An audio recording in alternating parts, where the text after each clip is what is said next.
Welcome to The Music is the Drug, the Cowboy Junkies podcast. Today, your regular host, Dave Bowler, becomes the guest, and we'll be answering questions about his amazing Cowboy Junkies book, which means I get to be the host. My name is Jason. Online, you can find me at velvetrebelmusic.com.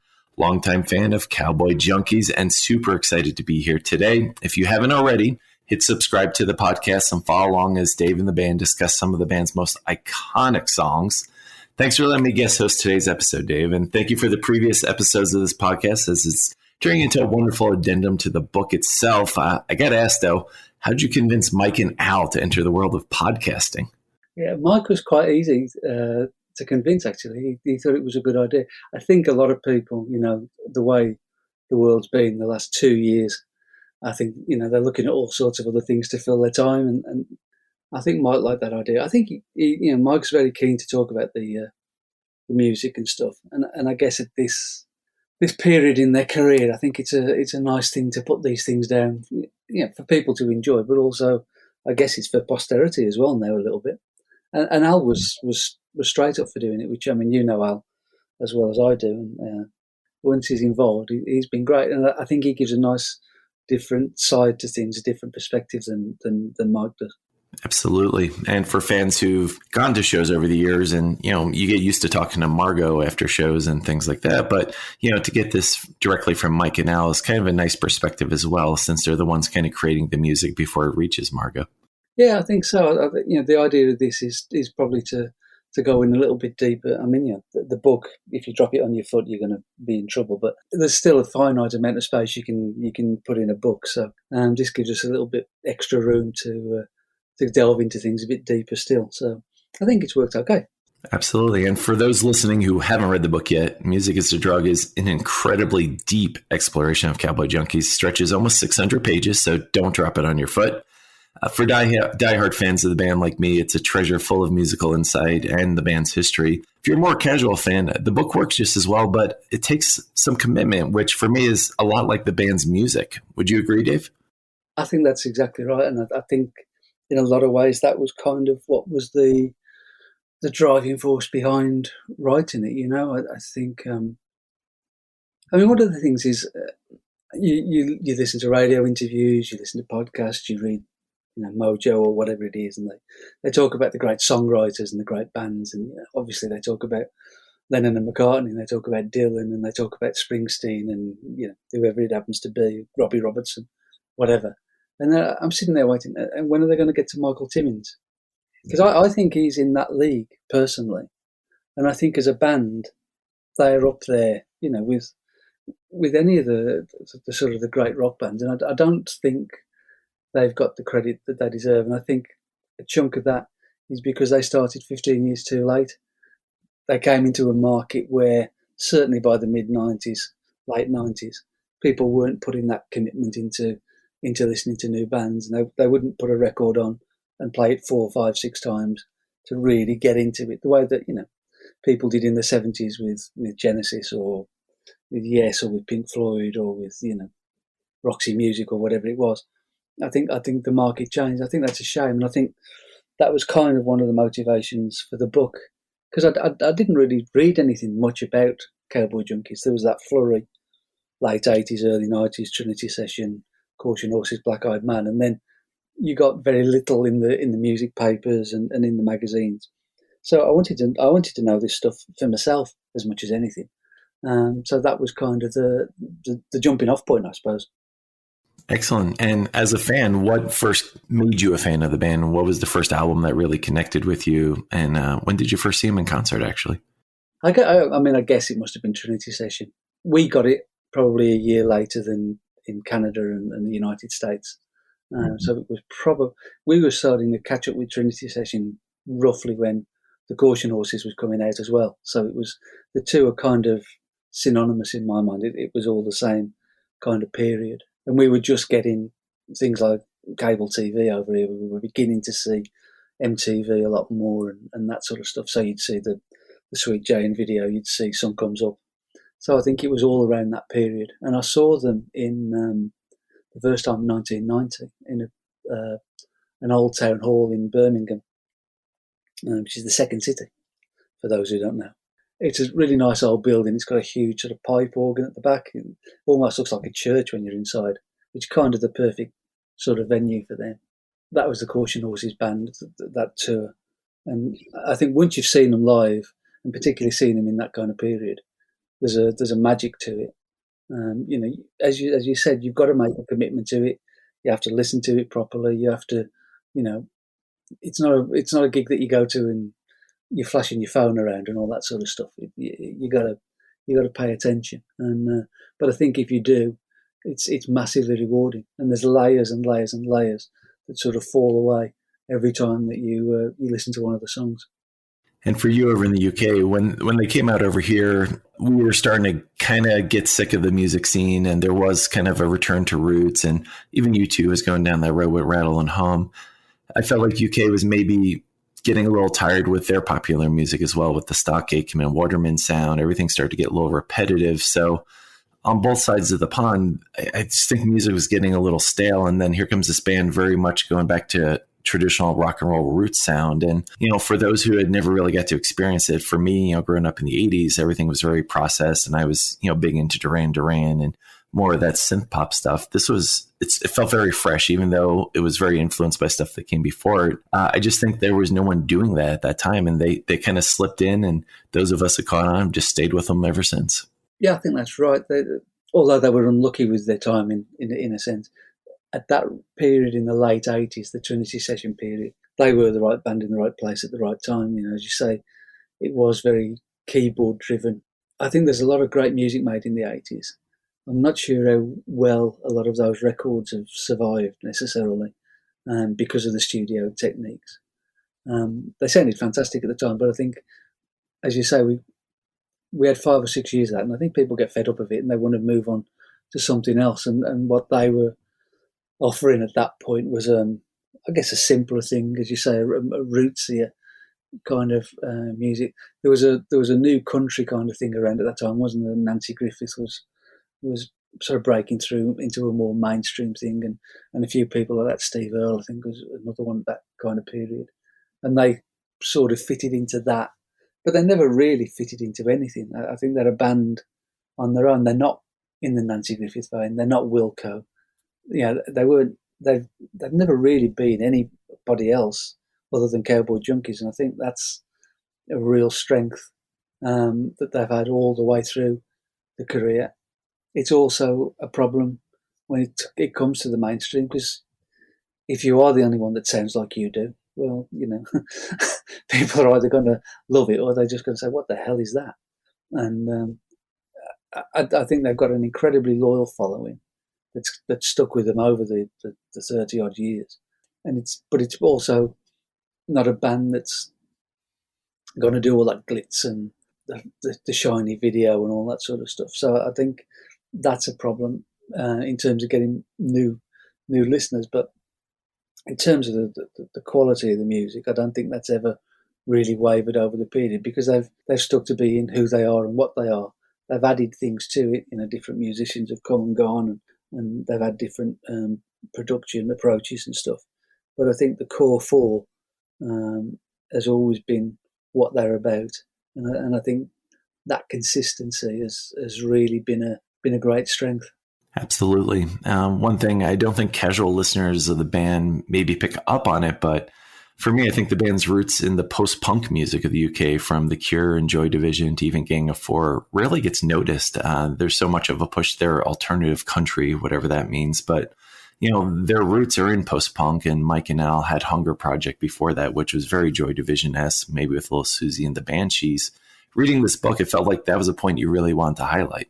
Yeah, I think a lot of bands, whoever they are, get ossified in one particular period of who they, you know, a particularly famous record or a big record or whatever. I think that obviously happened with Cowboy Junkies with the Trinity Session, and that's what people always think of them as. And there was that period where they were heavily sort of countrified, I guess, that 2 or 3 records. But I mean, they're a blues band more than country, and I think you can feel that sparseness that was in groups like Joy Division and The Cure, and I think that is the conceptual core of what they do. They don't want to fill the picture up with all sorts of unnecessary bits and pieces and ornamentation and so on. The song is what it is, and it gets what it needs, and it doesn't get any more than that. And that was very much the feel of Joy Division and the Cure in that sort of late 70s, early 80s period over here. And I don't know, perhaps if that was quite such a big thing in America at the time, but certainly over here it was coming out of punk and being a bit more musical, but having the same kind of attitude and not wanting to get overblown, not wanting to become Emerson, Lake and Palmer. Or it was very focused, very concentrated on you do what matters for the song, and the song is the core of everything, and that to me is what they are about more than anything. With post-punk, I mean, the key instrument is typically the bass, and with Cowboy Junkies, Alan Anton definitely has always shied away from the spotlight, but his style really carries the melodies in the same way as someone like Peter Hook. How critical to the band's sound do you think Alan Anton's playing is? I think he's fundamental to it. I think there's chunks of that sort of post-punk stuff, as you say, Peter Hook and John Jack Burnell and people like that. There's also large chunks of Paul McCartney in there. There's a lot of melodic work that goes on there, and that then frees Mike to be the rhythm section alongside Pete, which makes them sound a completely different kind of rhythm section. And they're not that tight, the sort of very tight click-tracky 1980s sound that we've all become used to. They were back to, coming back to the recent album, the Songs of Recollection, that sort of ramshackly kind of Rolling Stones thing, which always feels like it can fall apart but never does. And that gives it a real nice human sound, and I think it's easier to listen to, and it comes more towards you, and you have to lean into it rather than in the 80s a lot of times you were pinned to the wall by the force of the sound. But Alan, I think, is very important in it musically, but I think he's also really important conceptually. I think Mike relies a lot on Al for the sort of direction that they're going in. I mean, Mike's obviously got all these really strong ideas, but I think if it's going somewhere that maybe Al thinks it shouldn't, he'll tell him, and then there'll be they'll redress that balance a little bit. So I think he's absolutely fundamental to it. I don't think there could be Cowboy Junkies without Alan Anton. I mean, I don't think there could be Cowboy Junkies without any of the four of them. But, I mean, Al is the one who never smiles. He stands at the back, out of the way. He'll quite deliberately, if the spotlight's there, he'll take 3 steps to the side to get out of the spotlight and all that kind of thing. And because of that, he gets underestimated or ignored or whatever. And also, he's not a Timmins, and naturally, all the interviews surround the idea that there's 3 siblings and all of that stuff. But without Alan, there's no Cowboy Junkies. Agreed. Even though the book runs over 500 pages, it was a quick read. It just felt very engaging. But unlike most rock and roll bands, Cowboy Junkies pretty much avoided the turbulence of the industry and the lifestyle for the most part, and have always come across as very grounded as people. So how did you turn that into an exciting book? Well, that's very kind of you. The thought at the beginning of the book, I mean, it was very specific what we wanted to do with it. It was always going to be about the music, because, I mean, those are the things that really fascinate me. I've read umpteen music biographies over the years, and it's amazing how some of them talk about music. It's always about the arguments or the fights or the parties or the whatever. And I want to know, well, what was that song about? How did they get into the studio for that? What was the thinking behind that record? Where were they going? What was the concept? So that was something that we really were focused on doing with the book, and that was Mike's vision of it as well. So that was what we were thinking about right from the outset. And also, you get a lot of books, and there's a bit of detail up until they've had the hit record, and then when they've had the hit record, it takes 400 pages to get to the hit record and 50 pages to finish off the 25 years that followed. And I wanted to kind of give it the same sort of weight, because I think a record like Paths Taken is every bit as good and as important as something like Trinity Session. So that was the plan, and I think exciting or not, I don't know. I mean, that's not for me to say, but I think if you go into the detail of the song, what you have in a sense is not exactly a novel, but you have a continuing story. You know, it one builds on the next, builds on the next, builds on the next, and it goes forward with that kind of momentum. So I think music is the drug is a sticker they used to have, isn't it? You know, I mean, you'll remember that, Jason, back in the 90s, I think it was. No, around about open time, wasn't it? And I think that is the point. You know, this is a band that is about music. There's all the rest of it is just peripheral stuff. But I think all of their records have got something to say.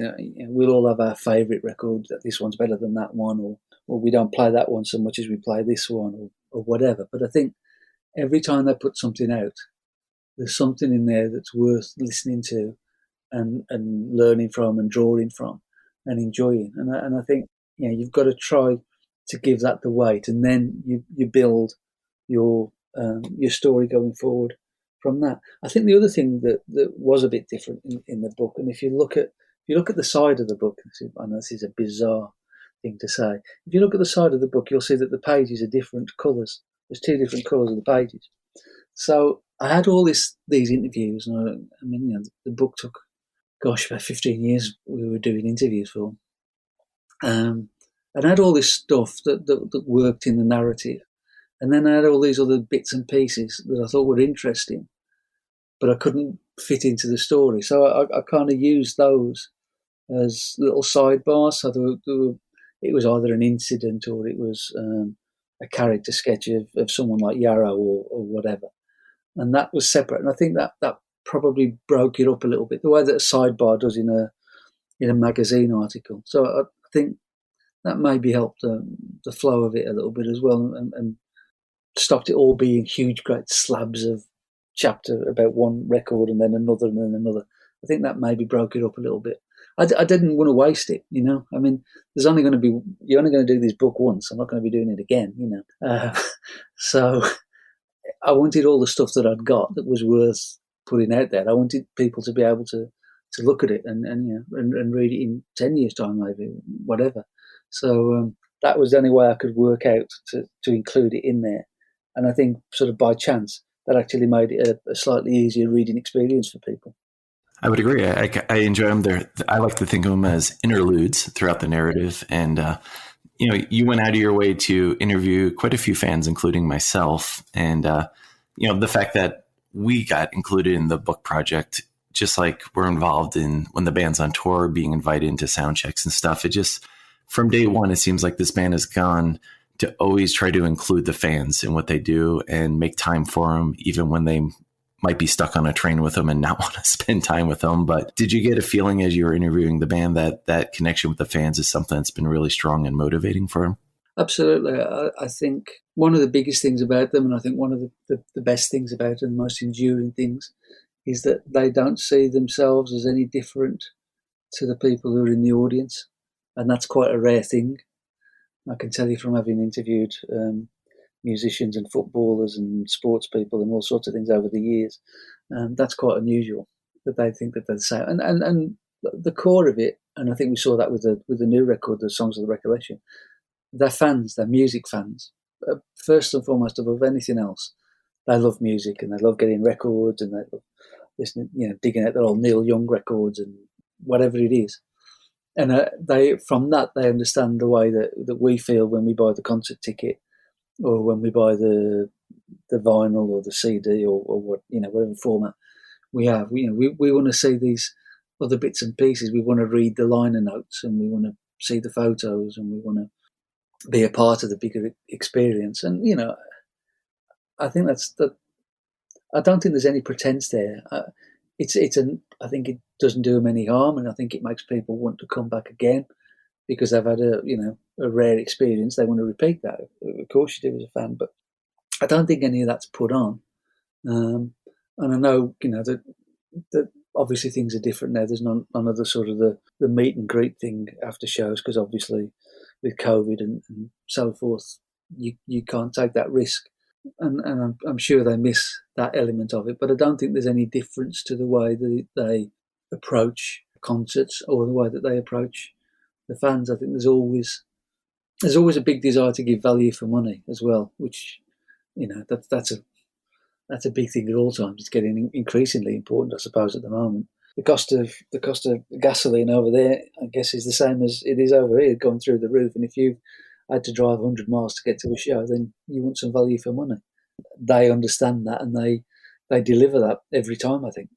Absolutely. I mean, yeah, the petrol prices are a little high here. It looks like there's a couple of dates in Phoenix, which isn't too far from me. So I'll hopefully get to see them again in July. I saw 2 shows in Chicago, which was the last shows I saw before COVID and everything shut down. So it'd be fun to get back out there on the road. I mean, I'd like to think I've seen them enough, 120 or so times, but I know there's fans out there who've seen them hundreds of times more than me. And one of the things people always ask, why do you keep coming back? For me, it's, go back to the value for money, the set list. I mean, it just never stays the same. I mean, I've been hanging out, around a show, and I've watched Mike scribble a set list together, an hour before the show, and I can go see him 7 straight times and not hear the same songs. And, there's not enough bands doing that. And if they did, you'd get fans going to multiple shows. You don't want to hear the same show night after night, because whether you know it or not, I think the muscle memory kicks in, and, the stage banter, with Margot might start to get a little repetitive. But when you keep doing different songs, I think that keeps it fresh for fans. Because they have got such a committed audience, it gives them the license to do that. I mean, I could go to a show, and if they could play anything, and I'd be quite happy. There's nothing. I don't need them to play Sweet Jane every time. I don't need them to play, Good Friday every time. Just play. You've got, 20 odd records now. Play anything you like, and I'm quite happy.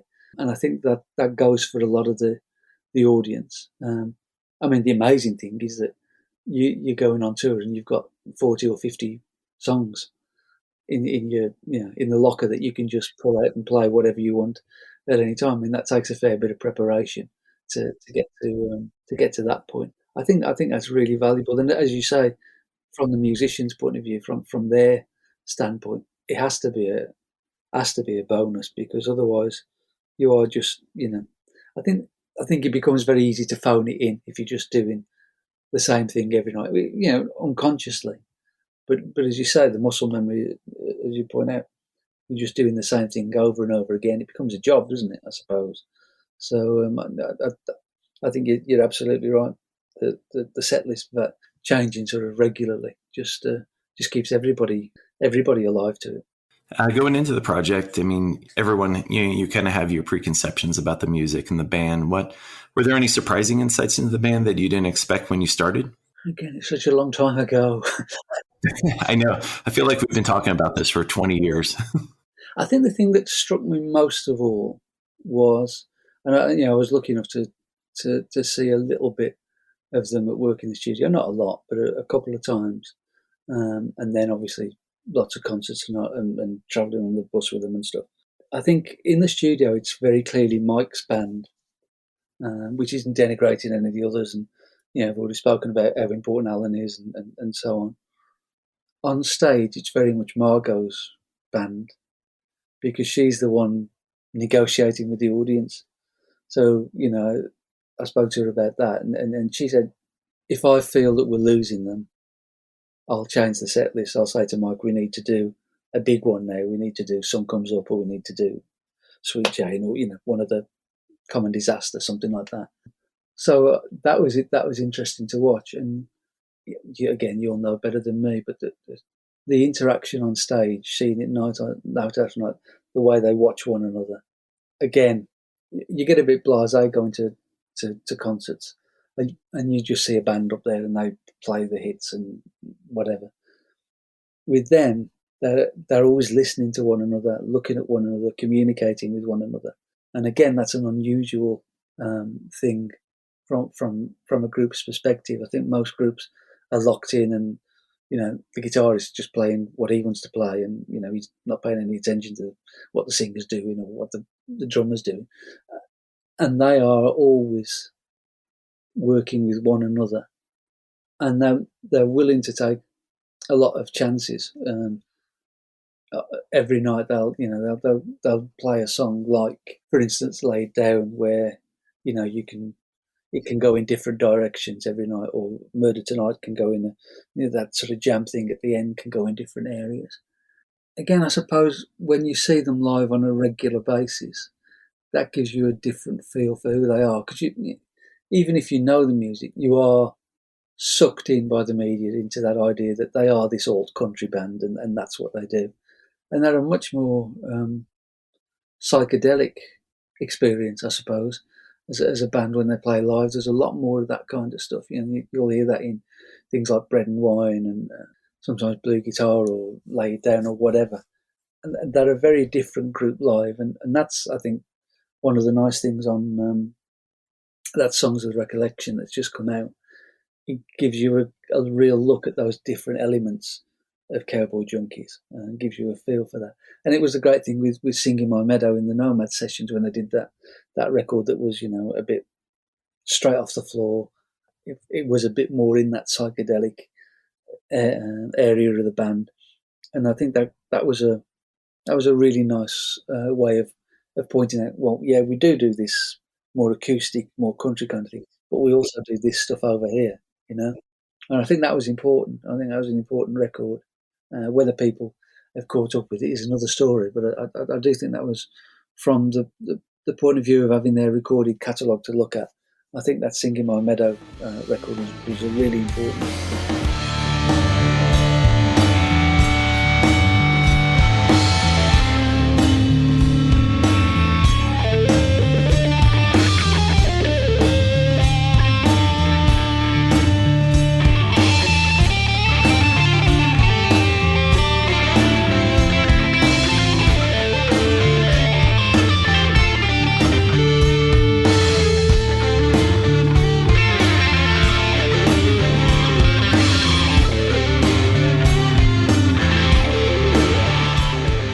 Obviously, I've been following the band a long time, and I thought I knew everything, but then reading through the book, you mentioned a Pink Floyd song they had worked on, and so I emailed Mike right away. I'm like, "You have a Pink Floyd song in the vault?" I'm like, "Can we hear that?" So he said he'd go back and see how far along it was, and I was hoping it would make that song from recollection, but I'm going to stay on them. I'd love to hear them do a Pink Floyd song, because that's just something I wouldn't have expected.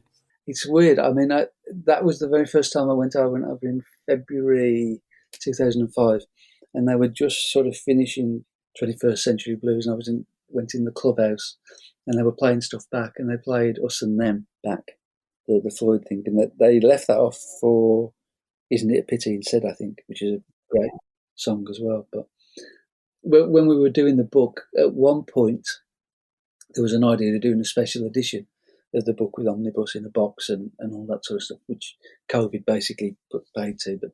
And we were talking at one stage about some unreleased tracks. And I kept going, we could do that. You could put that on. We could put that Us and Them. But no success as yet. We're going to stay on them for that one, though. You mentioned how the band kind of interacts on stage. That's something that's always been something I enjoy watching. And when you go to multiple shows, you kind of have that luxury of, you don't have to just be paying attention for Sweet Jane or anything like that. And I remember a show in San Fran where Margot was struggling to find her place. And I think it was Something More Beside You off of Lay It Down. And it was just her and Mike. It was an acoustic version. And the way Mike kind of guided her with his eyes to where she needed to be was just amazing to watch. And sometimes Pete's, and even in the book, they laugh about it. Pete's tempo can be a little ahead or a little behind at times. And the way Mike can kind of shoot daggers at him across the stage with his eyes, and they just know, and they, it's all done with tenderness and with that sibling love, but they can just look at each other and kind of pull each other together. And all at the same time, Al's over on the other side of the stage, mostly in darkness, and he's just that steady rock. And, those little interactions, I hope as people go see the band and they're back on tour, look for those little things, because it really is something special. It's a real band working, isn't it? I think you would go back and probably if you looked at the Stones in, I don't know, 71, 72 or something, that was probably how they played. It's a really organic kind of thing. And as I say, I really have to stress this. I think it's not just the Mike and Margot show.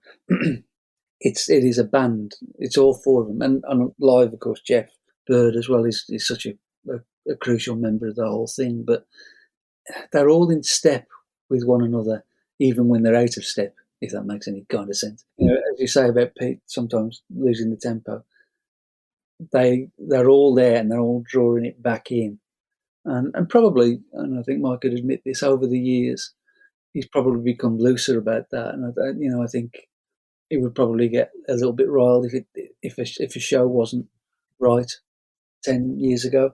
I think perhaps now there's a lot more acceptance about, well, if somebody makes a mistake, they make a mistake. I think it's a little bit looser in that kind of way. But it's always stayed the same thing to me, that it's always been in the service of the music and in the service of the song. And that to me is why they are. I would rather have their music over anybody else, much as I love lots of other groups. In the end, if it was, if somebody comes in and says you can only have one group or you can only have one artist, and I think it would probably be them, because it's people playing together, it's the sound of music being made, it's also a sound of honesty, I think, and that's really a big thing. I mean, if you listen to the Good Friday episode that we had a little while ago, when my dad died in 2004, before this, when you go through something like that, you're in a mess and you can't listen to things, and you don't want things that make you feel anything of any kind. And when I went back to music after about a month, I was ready to listen to something. It was Cowboy Junkies that I went for first, because the thing I find most with them is they don't mess with you. Other bands will manipulate you. They want you to feel this, or they want you to do that, or they want you to react to that bit, and their songs aren't like that. And their music isn't like that. There's just an honest, straightforward communication, and they don't mess about with you, which at that point was something that was important to me. And I think that's why they've endured more, to me, more than lots and lots of other groups. I would agree. Last year, I spread my grandfather's ashes on a lake in upstate New York. And when I was out there on the boat, I queued up Follower 2 off of At the End of Paths Taken. And, I felt like that album was there for me before I got to the point where I needed it, but I knew it was going to be there at some point. And sure enough, it was. And the fact that Follower 2 has a reference to, Mike's fishing in the lakes in the Adirondacks, and here I am, with the ashes of my grandfather. It was just such an important song for me at that time. And, I think that's what the band has, is these different moments and periods where at some point in your life, you're going to reach that period yourself, and there's going to be songs there for you. Is there any albums or periods within the band's history that resonate the most for you? I think Paths Taken is one of those. I think that's one of their strongest records. And again, if we're talking about why they matter and why they're important, I think, if you look at the Rolling Stones there, you can love or hate the Rolling Stones and think they're a great thing live now, or whatever they are. But kind of, I don't know, they got to the mid-70s and they stopped writing about who they, life and what they were and who they were. And then, they've stayed being 28 ever since. And Mick Jagger is still, trying to get off with the high school queen and all of that sort of stuff, which just seems a bit ridiculous at the age of 75 or whatever. Whereas, I think you look at a band like that, and when you're a teenager, you want that, because you want to know what's it like to go out with that girl, and what's it like to, drive that car and all that stuff. That's great when you're that age. But when you get to 35, you want somebody telling you what it's like to be 35, or what it's like to be 50, or whatever. And I think Paths, for instance, is a great record in that. In that way, just you're at that point where you're having to look after parents, and in Mike's case, he was looking after children and all of that, and you're stuck in the middle. That's real life. That's what it's like to be 50 something, or late 40s, early 50s, whatever it was. And I'm sure he'll continue to do that in the sense of, well, what's it like to be mid 60s at some point, or early 70s at some point. I think that's, it's not, it's not unique. Springsteen, I guess, does that to a large degree still. There are lots of, Leonard Cohen, I suppose, was on that sort of line, but a lot of artists stopped doing that, and become fossilized in one age or one period of their life, and I think that's a shame. If these people are getting there slightly before me, I want to know what it's like when I get there. Thanks. Yeah, and that's it exactly. And that's how I've always kind of seen their catalog, just being slightly behind them age-wise. I always feel like, okay, that's what's on the horizon. And sure enough, you eventually get there and you're like, oh, Mike was right with that song.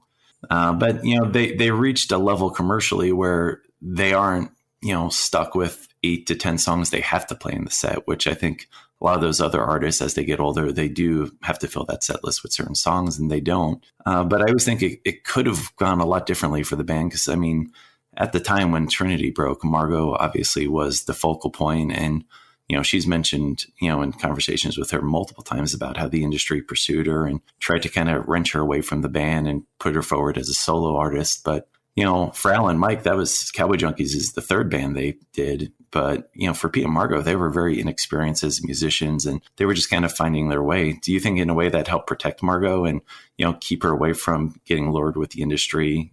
I don't think in her personality she would ever have done that, but I think the pressure was probably immense on her.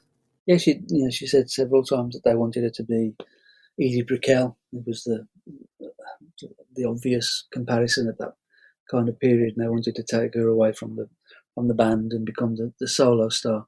As you say, it's completely not her personality. I don't think she would have been able to do it anyway, even if she hadn't had Mike to hide behind, for want of a better phrase. But I think with having Mike and Pete and Al, who she's known as long as Pete, basically having them there as protection was a really important thing for her. They all just fit in that group, that group fits their personalities perfectly. Pete is one who keeps everything light whenever possible, and he's got the typical drummer role. I guess he's the one that's got the jokes and he makes people laugh and he breaks the tension and stuff, which belies the fact that he's very serious about what he does. And I've seen him on the bus. I'm sure you have as well, with the headphones on, listening to the previous night's show to see what went wrong and what went right, and to make it better the following day. So he's perfect there.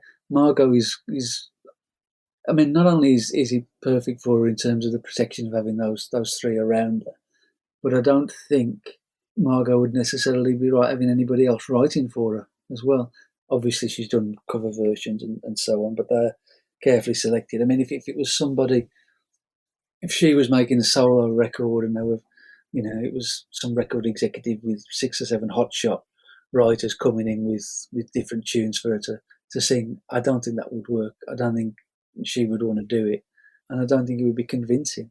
And we saw a lot of that with those, particularly with women who were hived off from groups in the early 90s, late 80s. But there was one really big record, and then it all fell apart. I think that would have been the same thing. Obviously she's one of the great voices, and that's blindingly obvious to anybody who ever opens their ears, but it's the material as well. It's the right sort of material for her. She understands where it's coming from, and she's a great interpreter of what Mike writes lyrically. She understands where he is, and therefore she has a better understanding of what the lyric is than anybody else. Not necessarily straight away, but ultimately, I think that informs her performance. It makes that better, and it's a virtuous circle with all of it. I think. I don't think she's. One of the great things that struck me about them is there's a real lack of ego, which is a peculiar thing to say about some people who make their lives by standing on a stage and by putting out records. Obviously there's got to be some ego in that, because otherwise you couldn't do it. But it's not a look at me, look how great I am, I'm marvelous, how wonderful am I ego. It's just belief in what they're doing, which is a different thing. It's not drawing attention to themselves, it's drawing attention to the work.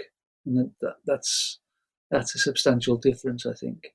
Because of that, because they've all got that same attitude, Cowboy Junkies is the place where they should all be and should all stay. I don't think there's a solo career for any of them in that sense. And why should there be? What's wrong with staying with the band?